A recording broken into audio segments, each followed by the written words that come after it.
Welcome students. स्वागत है आपका मेरे YouTube channel Hindi made easy में। और आज मैं आपके लिए लेकर आई हूँ लोकोक्तियाँ। जी हाँ, देखते हैं कि लोकोक्तियाँ क्या होती हैं। किसी विशेष स्थान पर प्रसिद्ध हो जाने वाले कथन को लोकोक्ति कहते हैं। जब कोई पूरा कथन किसी प्रसंग विशेष में उद्धृत किया जाता है तो वो लोकोक्ति कहलाता है। इसी को हम कहावत कहते हैं।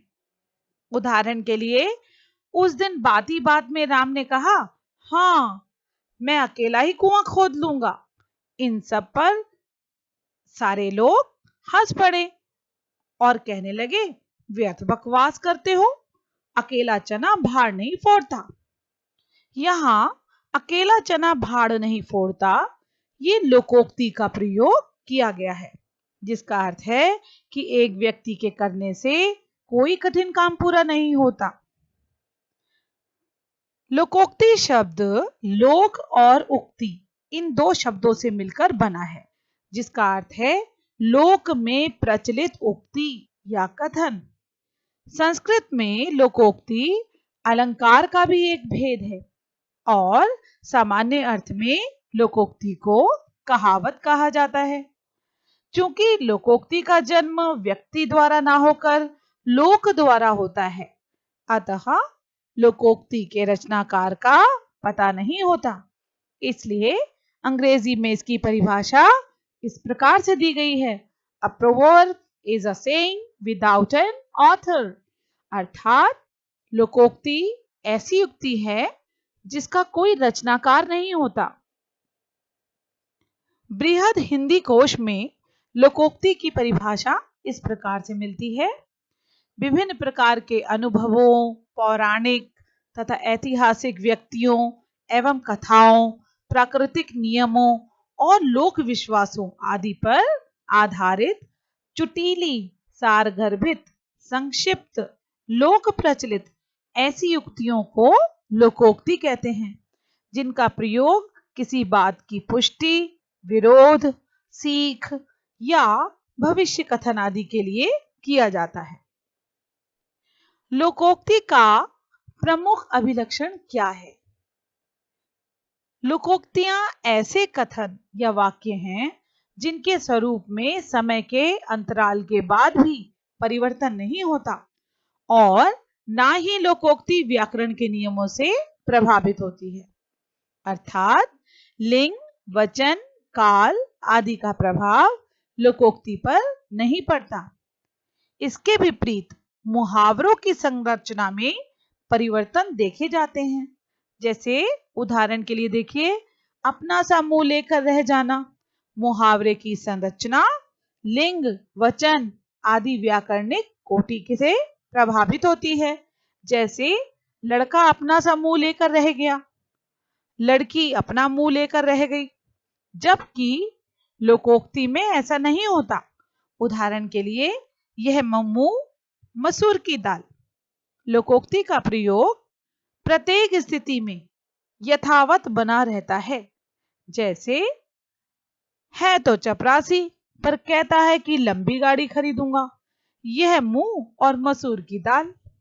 लोकोक्ति एक स्वतः पूर्ण रचना है, अतः एक पूरे कथन के रूप में सामने आती है। भले ही लोकोक्ति वाक्य संरचना के सभी नियमों को पूरा ना करे, पर अपने में वह एक पूर्ण उक्ति है। जैसे जाको राखे साइया, मार सके ना कोई।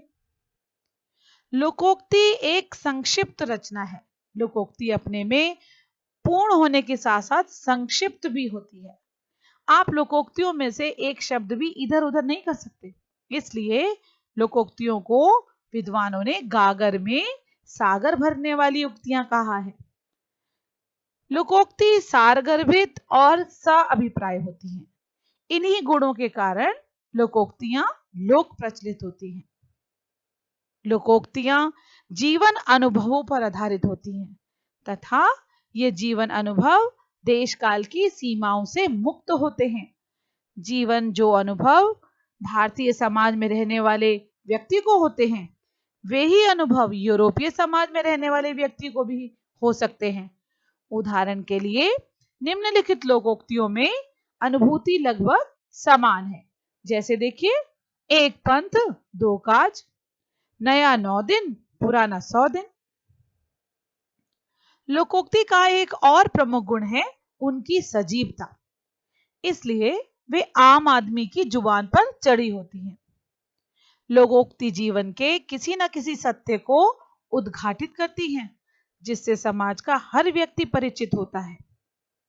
सामाजिक मान्यताओं एवं विश्वासों से जुड़े होने के कारण अधिकांश लोकोक्तियां लोकप्रिय होती हैं। चुटीलापन भी लोकोक्ति की प्रमुख विशेषता है। उनमें एक पैनापन होता है, इसलिए व्यक्ति अपनी बात की पुष्टि के लिए लोकोक्ति का सहारा लेता है।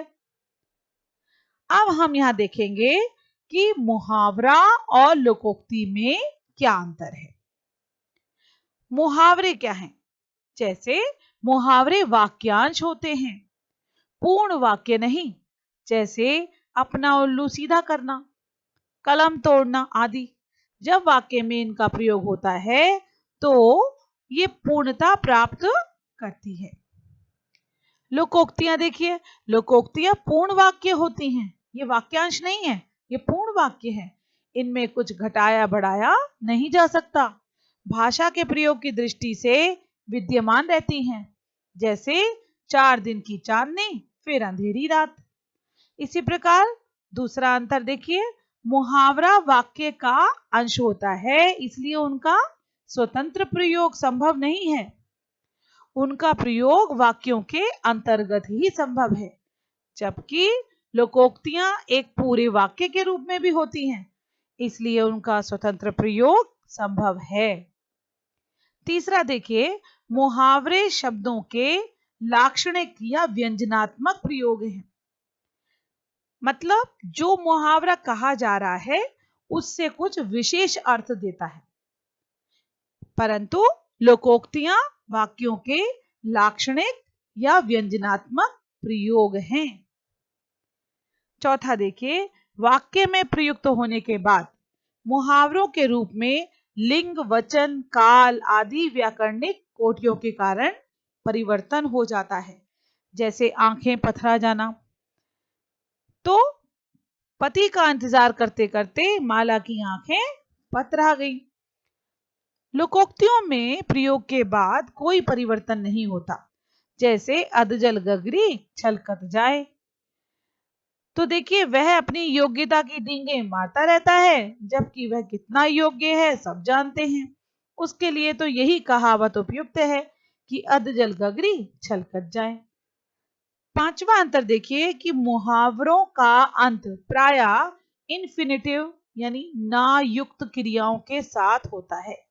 जैसे हवा हो जाना, होश उड़ जाना, सिर पर चढ़ना, हाथ फैलाना, ना आया है ना सब में। लोकोक्तियों के लिए ये शर्त जरूरी नहीं है, क्योंकि लोकोक्तियां स्वतः पूर्ण वाक्य हैं, अतः उनका अंत क्रिया के किसी भी रूप से हो सकता है। जैसे अधजल गगरी छलकत जाए, अंधी पीसे कुत्ता खाए, आ बैल मुझे मार, इस हाथ दे उस हाथ ले, अकेली मछली सारे तालाब को गंदा कर देती है। इसी प्रकार कुछ लोकोक्तियां देखते हैं जिनमें अंधों में काना राजा, अर्थात मूर्खों में कुछ पढ़ा लिखा व्यक्ति।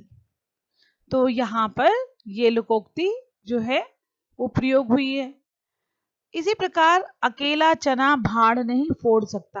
अकेला आदमी बिना दूसरों के सहयोग के कोई काम नहीं कर सकता। अधजल गगरी छलकत जाए, जिसके पास थोड़ा ज्ञान होता है वह उसका प्रदर्शन या आडंबर करता है। इसी प्रकार देखिए, ओखली में सिर दिया तो मूसलों से क्या डर, यानी क्या अर्थ है इसका?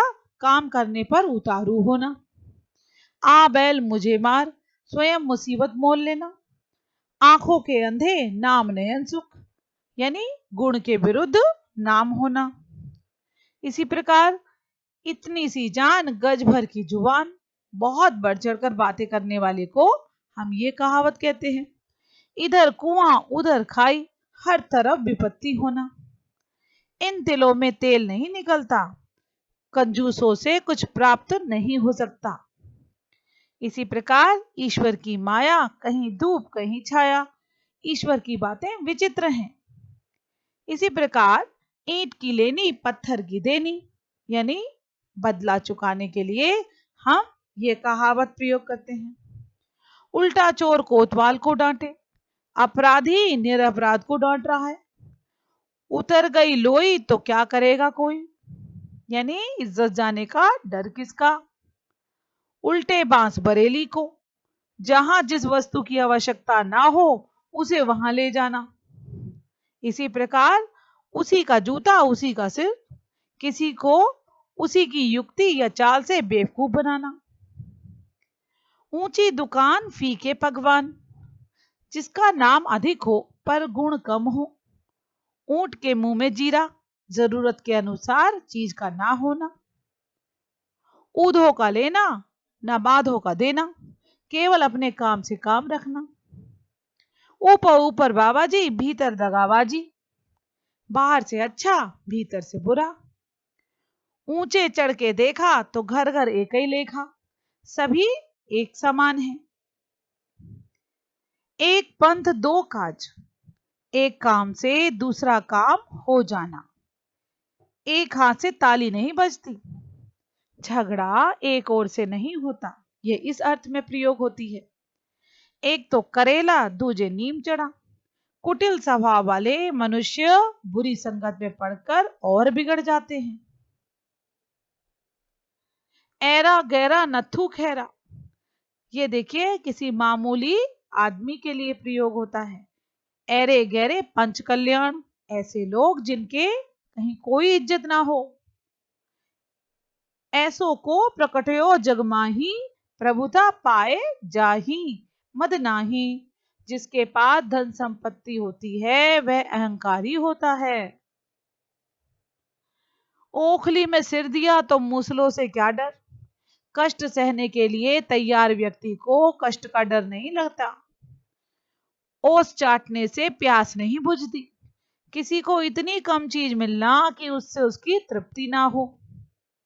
ओछे की प्रीति बालू की भीति, दुष्ट का प्रेम अस्थिर होता है। तो इस प्रकार आपने देखा कि लोकोक्तियां किस तरह अपने आप में पूर्ण हैं और स्वतंत्र हैं। ये अगर अकेले भी प्रयोग होती हैं तो पूरा अर्थ हमें देती हैं और इससे हमारे कहे हुए वाक्य की सुंदरता बढ़ जाती है। यही तो है जो लोक में यानी संसार में प्रसिद्ध हैं और हर इंसान की जुबान पे हैं। तो उम्मीद करती हूं कि आपको जो भी बताया गया है वो आपको समझ में आया होगा। इसी के साथ विराम लेती हूं।